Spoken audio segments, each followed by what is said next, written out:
Rain presses against this city tonight, blurring every light into memory. Inside a hospital break room lit only by a vending machine's dying glow, a phone lights up in the dark. Sable Merrick stares at the screen the way people stare at a door they're afraid to open. Her badge still reads Merrick, RN. 6 months ago, she buried the man this number belonged to. Tonight, she's texting him anyway. The reply comes back too fast, too cold to belong to grief. You have the wrong ghost. A second text follows before the first stops, trembling on her screen, a stranger, warning her to stop. Sable has worked this city enough to know which names make grown men lower their voices. This number carries that weight. She notices the account photo once, a crest she's never seen, small and deliberate. She misses the single Korean character folded into the contact name, a detail meant only for someone who'd know. The line was disconnected 3 days ago and reassigned, as if meant to land in her hands. Beneath the fear, a colder question rises. Why warn her away instead of simply making her disappear? She thinks of the shifts she's covered without complaint, the mother she checks on before sunrise, the life she's built one unnoticed sacrifice at a time, and how none of it has kept danger from her door. Whoever answers this number holds the answer she's wanted since the funeral, how Julian really died, and why the truth was buried with him. Her thumb hovers over send once more. Outside, unnoticed, a black car idles at the curb, waiting for a decision she hasn't made. For a moment, the only sound is rain finding its way through a cracked window, patient as everything else in this story. Somewhere in this city, a man everyone fears is about to notice a woman everyone else overlooked. And neither of them will walk away from tonight the same. Before we go deeper, drop your city, state, or country in the comments, because this story begins in Atlanta, but the secret started in Seoul. The parking garage swallowed sound the way certain rooms swallow secrets, completely, and without apology. Sable heard the second set of footsteps before she saw them, a rhythm too deliberate to belong to anyone walking to their car. She had spent a decade learning to read danger in a body before it announced itself, and this body had already decided something about her. The first man reached for her bag. The second reached for her arm. And somewhere between the concrete pillars, a third voice, calm, unhurried, entirely wrong for the violence unfolding around it, said a single word that made the first 2 men freeze. Stop. It was not shouted. It never needed to be. Cha Min-wook stepped out of the shadows the way certain men step into a room, as if the room had been arranged for his arrival long before he chose to enter it. He did not look at the men who obeyed him. He looked at her. Sable would remember later that she had expected fear to arrive first. Instead, what arrived was stillness, the particular stillness of a body deciding, in half a second, whether this new danger was worse than the one it replaced. She did not scream. She did not run. She simply catalogued him, height, stance, the ring catching what little light the garage allowed, the way she catalogued a trauma coming through the doors of her emergency room, searching for what mattered and setting aside what didn't. It was a habit built by years of holding steady while other people fell apart. Min-wook noticed it before he understood why he was noticing anything about her at all. Fear he expected. Composure from a stranger standing between 2 armed men, he had not. His men stepped back without being told twice.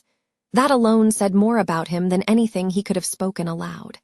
Power, Sable would come to understand, rarely needs volume. It only needs a room willing to go quiet the instant it walks in. Rain had begun somewhere above the concrete ceiling, a distant percussion neither of them could see. Only hear water finding its way down through cracks that had clearly existed long before tonight. Min-wook crossed the space between them with none of the urgency the last 90 seconds had demanded. Up close, she could see what the darkness had hidden, a stillness that did not match the wreckage his arrival had just prevented, nor the wreckage his own men had caused. He did not ask if she was hurt. He did not apologize for the men who had grabbed her, though something in his jaw suggested he would deal with that later, privately, in a manner she would never be told about. He simply studied her the way a man studies a variable his calculations hadn't accounted for. Forget the number, he said. Forget tonight. It's the only warning you get. His voice was low enough that she had to lean toward it to catch every word. A man who understood the quietest voice in a room forces everyone else to come closer. She did not move closer now. She held her ground instead, chin lifted, the adrenaline finally catching up to what her training had kept at bay. Some kinds of courage are loud. Hers had always been the other kind, the kind that stands still when every instinct says to run. Who was he to her? Sable asked, and why did his death still have men circling a hospital parking garage 6 months after they buried him? Minwook's expression did not change, but something behind it did, a flicker so brief she might have imagined it, if she hadn't spent years learning to catch exactly this kind of flicker on the faces of people about to lie to her. He told her nothing. He turned instead, already 3 steps toward the car waiting with its door open, already assuming the conversation was finished because he had decided it was.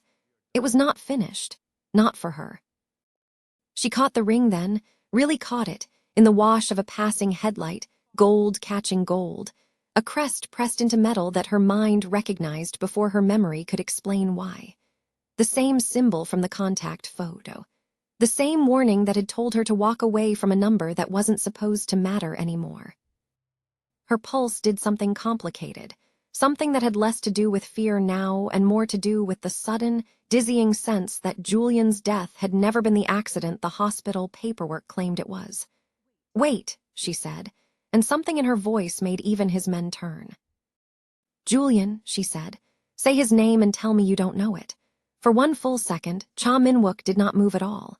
Rain kept falling somewhere above them, patient as a held breath, indifferent to the 2 people standing perfectly still beneath it. Sable watched his control, the same control that had walked into gunfire without raising his voice, falter in a way his own men had clearly never witnessed, because 2 of them exchanged a look neither expected the other to catch. He knew that name. Worse, he knew exactly how it ended, and the truth of that sat behind his eyes like something he had spent 6 months making sure no one would ever ask him to speak aloud. Some silences answer more honestly than words ever could. He did not confirm it. He did not deny it either. He simply looked at her the way a man looks at a door he had believed permanently closed, now standing open in front of him with no explanation for how it happened. And for the first time since he had stepped out of the shadows, Cha Minwook looked less like a man in control of the night, and more like a man who had just discovered how much of it he never controlled at all. There is a particular silence that happens when someone realizes they've been lied to about the dead. Sable just felt it settle in her chest, and if you felt it too, it doesn't fade on its own. Tell the algorithm this one mattered, like it. Send it to the one person you know would already be yelling at the screen right now, and drop a comment with what you'd have done in that garage. Silence is a choice too. It's usually the loudest one. Subscribe if you want to be here when the rest of this unravels. By morning, the rain had stopped, but nothing else had settled. In the quiet upper floor of the Isol Group's private estate, Han Dishik laid a file on the desk with the care of a man handling something far more dangerous than paper. "The debt was never closed," he said. "Someone has kept it open for months, feeding false entries into a ledger that should have died with the man who owed it." Minwook studied the numbers without looking up, unaware that the hand quietly guiding those false entries belonged to the very man now standing across from him in this candle-lit study, wearing concern like a well-tailored coat. Later that day, before the syndicate elders, Han Dishik did what he had done for 30 years, protected Minwook while quietly undermining him. He spoke of loyalty. He spoke of caution. And then, almost gently, he wondered aloud whether outsiders who arrived at such convenient moments deserved the trust they were so quickly being given. No one in the room said her name. No one needed to. Suspicion, once planted, rarely requires an address. Sable, unaware of the room where her name had just been weighed and measured, had begun her own quiet excavation. She requested Julian's final medical records under a pretense even she wasn't proud of. She cross-referenced timestamps, cause of death, the doctor who signed it, and found gaps too clean to be accidental. Grief has a particular arithmetic, and hers had never added up.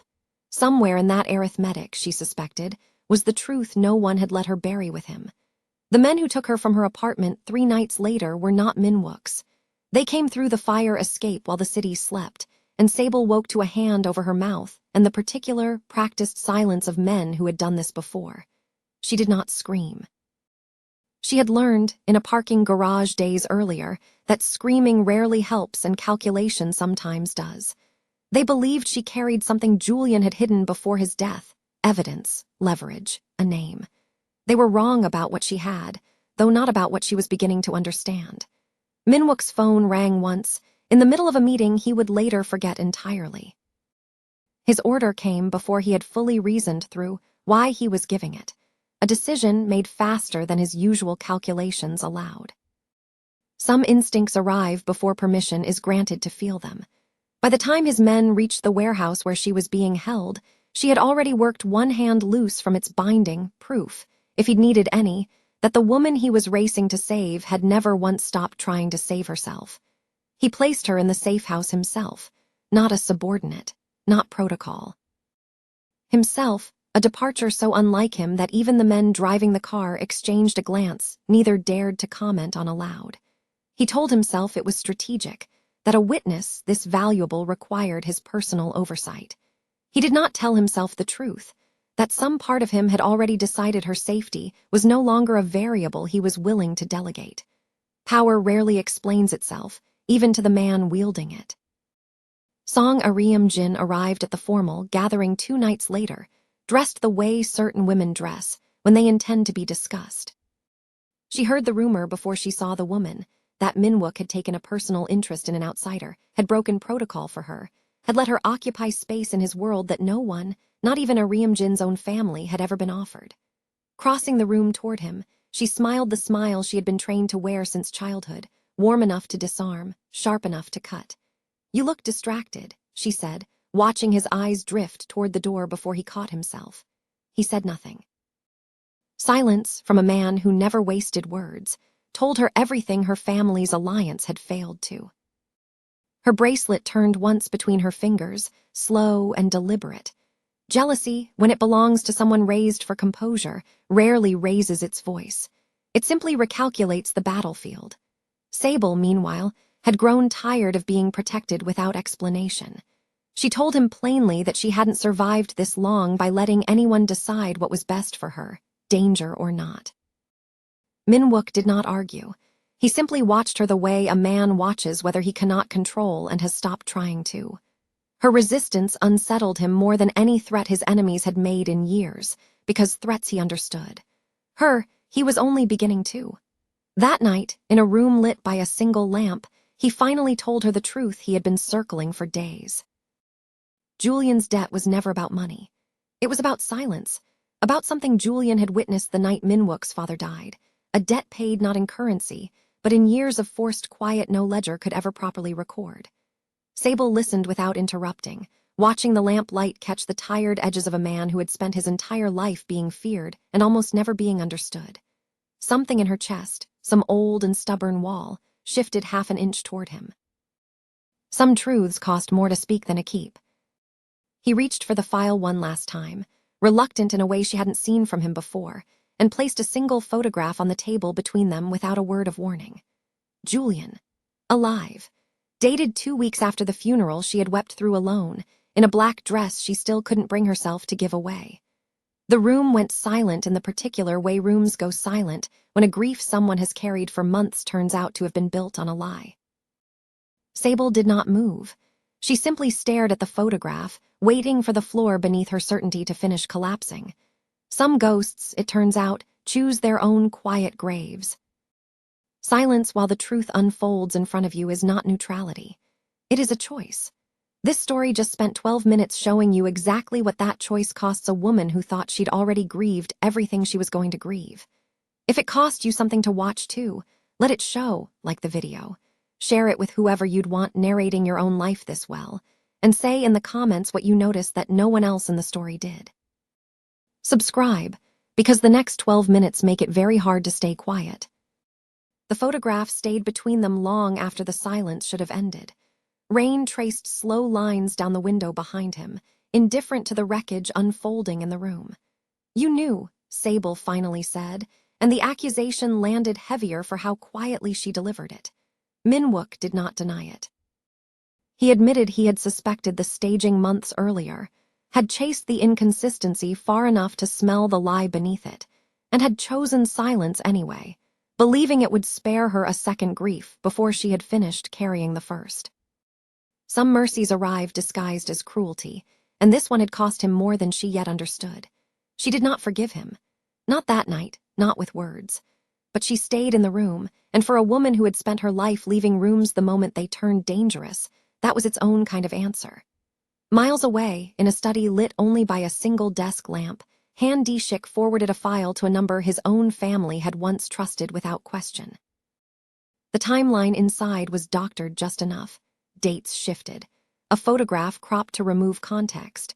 A single sentence rewritten to suggest urgency where none had existed. Within the hour, Song Ariamjin's family would demand a formal engagement announcement, certain they were protecting an alliance rather than being used to sever one they had never fully understood in the first place. He closed his laptop with the satisfaction of a man rearranging a chessboard no one else knew was in play, each move small enough to escape notice and large enough to matter. Loyalty, when it curdles, rarely announces the moment it turned. The car braked hard 3 blocks from the safe house, tires finding the wet street the way fear finds a body, instantly, without permission. A second vehicle had appeared behind them out of nowhere, headlights too close, too fast, gone as quickly as it came, but the danger had already done its work in the space of a single heartbeat. Minwook's hand closed around Sable's arm before either of them decided it should, steadying her against the seat as the vehicle behind them peeled away into the dark. For a moment, neither of them moved. His hand remained where it had landed, warm against her skin in a car gone suddenly, unnaturally quiet, and she did not pull away from it, and the silence between them stretched long enough to become its own kind of confession. His control, famous for never slipping, slipped there in the backseat of a car that still smelled like rain. He noticed it before she did. He let go a half-second too late to pretend it hadn't mattered, and neither of them mentioned it again, though both of them carried it for the rest of the night. She told him about her mother that night, in a voice she rarely used for anything but grief. A woman who had mistaken control for love, and love for something she was required to earn by disappearing a little more each year. "That's why I can't let you protect me into nothing," Sable said. "I've already watched what that costs a woman, and I buried her before I buried Julian." Minwook listened the way he listened to nothing else, fully, without calculation, without already composing his response. Understanding, when it's real, rarely needs to be spoken aloud to be felt. In answer, he touched the scar along his jaw, the one his men had learned never to ask about. The night his father died, someone inside their own house had done it. Not a rival, not a stranger, but someone who had eaten at their table for years and called himself family in every way that mattered until the moment it didn't. His sister had left afterward, certain he could have stopped it, certain his silence in the chaos had been a choice rather than the paralysis it actually was. She had not spoken to him since, and some part of him had accepted that as a debt he would carry unpaid for the rest of his life. He had never spoken this to anyone outside the syndicate. He was not entirely sure why he was speaking it now, except that something about the woman across from him made honesty feel less like a liability and more like the only language left worth using. They sat with it for a while, 2 people from different worlds discovering the same shape of wound underneath different scars. She was not fragile, whatever his world had assumed. He was not untouched, whatever hers had assumed. Somewhere between danger and confession, the space separating them had quietly become smaller than either had noticed agreeing to. Her phone lit up near midnight, the screen glowing against the dark like something that refused to stay buried. The message came from her old number, the one she had abandoned the night this entire nightmare began, and it contained only 3 words: "Miss me yet?"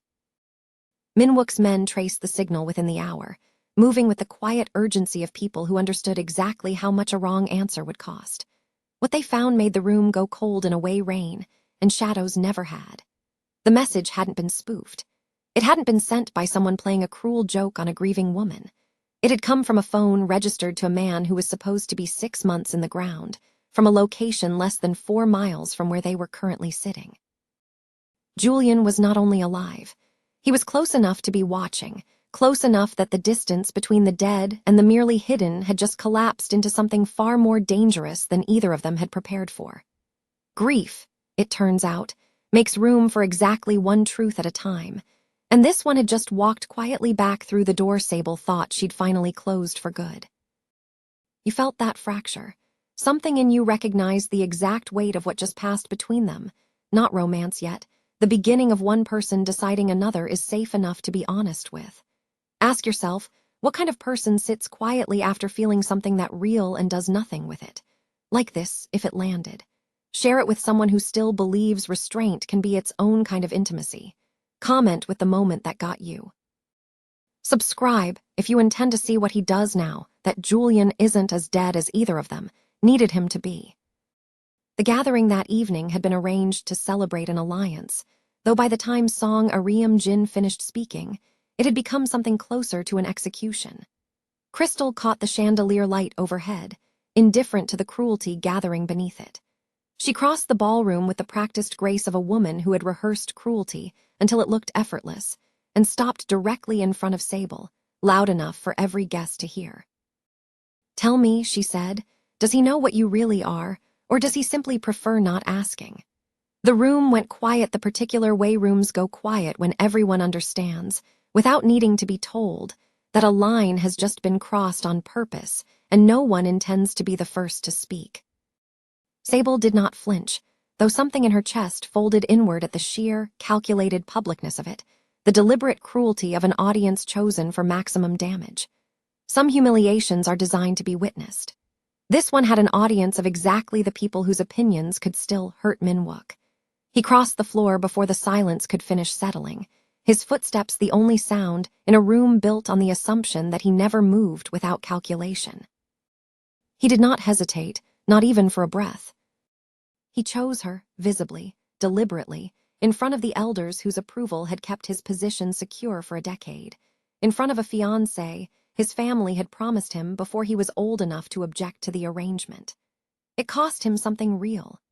Alliances built over generations do not survive a public choice like that unscathed, and everyone in the room understood exactly what they had just watched him surrender. Power, when it finally decides what it values, rarely calculates the price beforehand. By the following morning, the full shape of the betrayal had surfaced, uncovered in the quiet, methodical way Minwook uncovered everything that mattered. Han Dishik had not simply protected Julian out of old loyalty. He had been sheltering him for months, feeding him information, using him as a slow, patient blade to destabilize the very leadership he claimed to serve with every bow and every carefully chosen word. The moment Minwook had stopped needing his counsel was the moment Han Dishik had started needing a way back in, and he had found one in a dead man who had never actually died.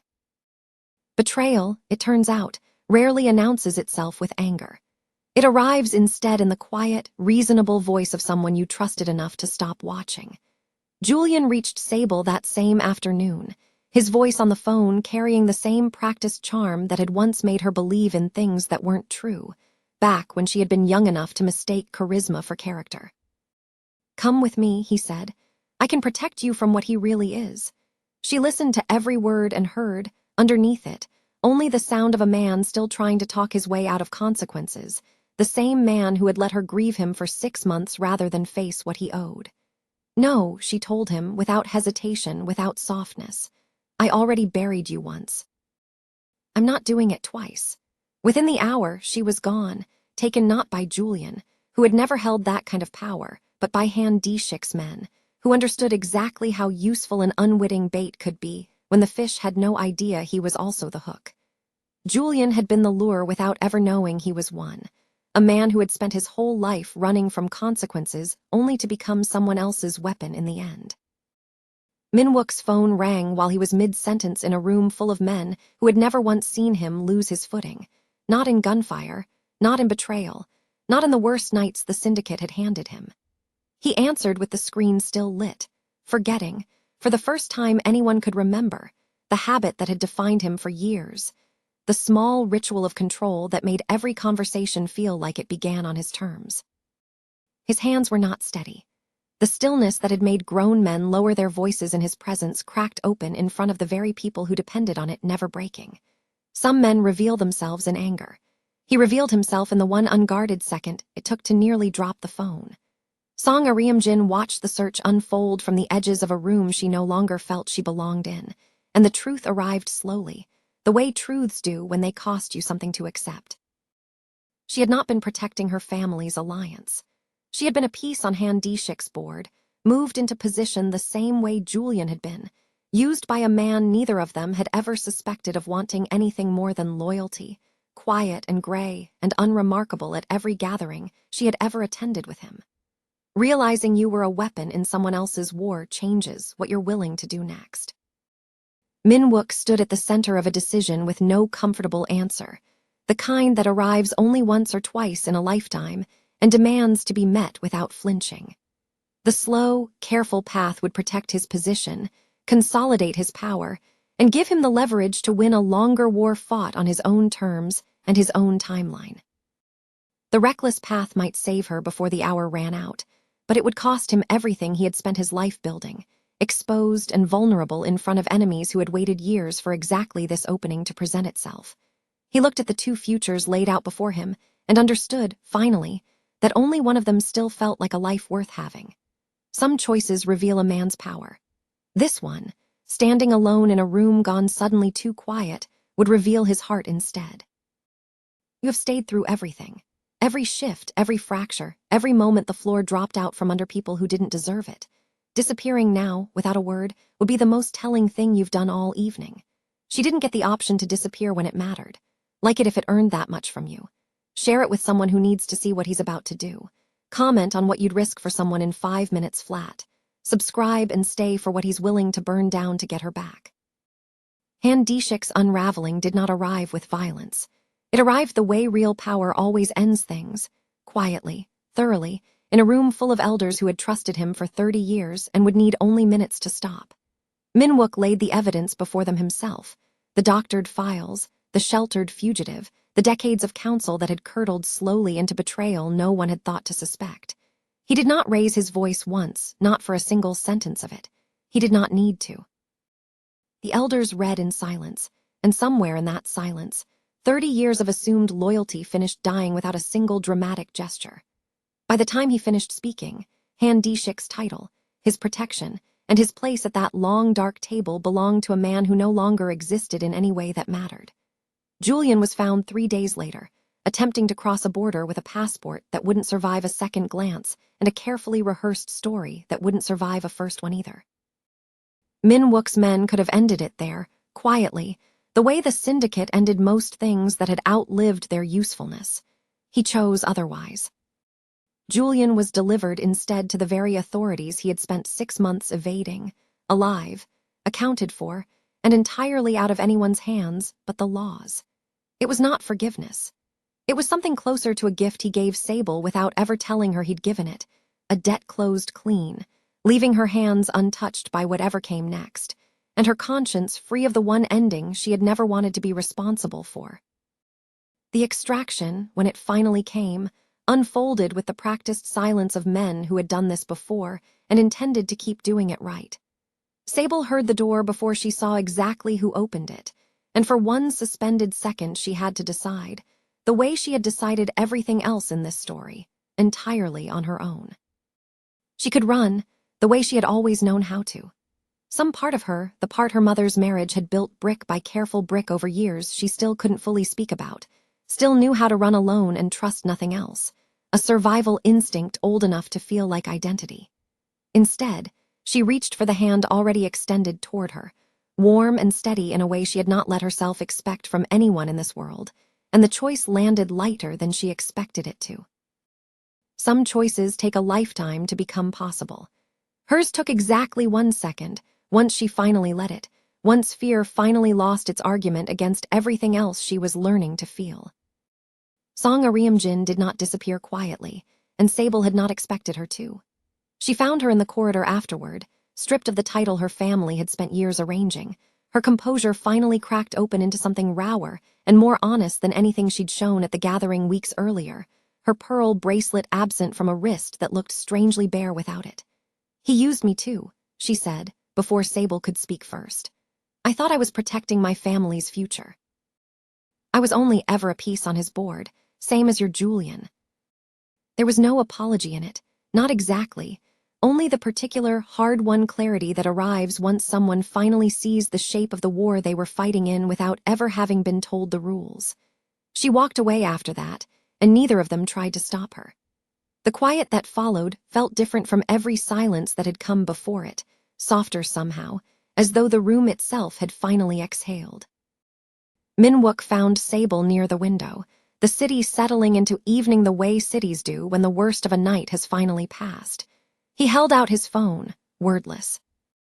The screen stayed lit, the way it never had in front of her, the small ritual he'd guarded through every danger this story had thrown at them both, set down now without a word of explanation because none was needed anymore. She looked at it, then at him, and understood exactly what he was offering, not the phone itself, but everything the lit screen had always meant to withhold. It was Sable who closed the distance first, the woman who had spent her whole life refusing to be controlled, choosing, finally, to be close. Later that night, alone in the room she had claimed as hers, she opened the drawer that had held her old phone for weeks and let it fall inside for the last time. The number that started this entire impossible story finally, quietly retired, the screen already darkening on its own before she even closed the drawer. She picked up the new one instead and began typing his name into the contacts herself. No longer a warning, no longer a stranger's crest catching headlights in a parking garage, but a choice she was making with her own two hands, deliberate in a way nothing about the last few weeks had been. The screen lit up before she finished, the glow catching her face the same way it had that first night in the hospital break room, though nothing about the woman looking down at it now was the same. A photograph arrived from an unfamiliar contact, a young woman with Minwook's exact eyes, standing in front of a building neither of them recognized, sent beneath 4 words that changed the shape of the room. Your sister wants to meet her. Minwook went still in a way Sable had never seen from him before, more still even than the night he'd stepped out of the shadows of a parking garage to stop a violence his own men had started. Not the danger kind of stillness. The kind a man wears only once, when a debt he never let himself collect on finally, unexpectedly, comes looking for him instead. Somewhere between a wrong number and a war she never asked to be part of, Sable found something most people spend their whole lives avoiding, a kind of safety that doesn't ask her to disappear to have it. That's rarer than any of the danger in this story. Before you go, tell me honestly, did he earn that trust, or did the ending come too easily for a man like that? Like this if you're still thinking about it. Share it with whoever you'd want on your side in a hospital parking lot at midnight. Comment your answer, and comment where you're watching from tonight. And if a sister he's never spoken of just walked into frame, subscribe, because whatever she brings with her won't knock first.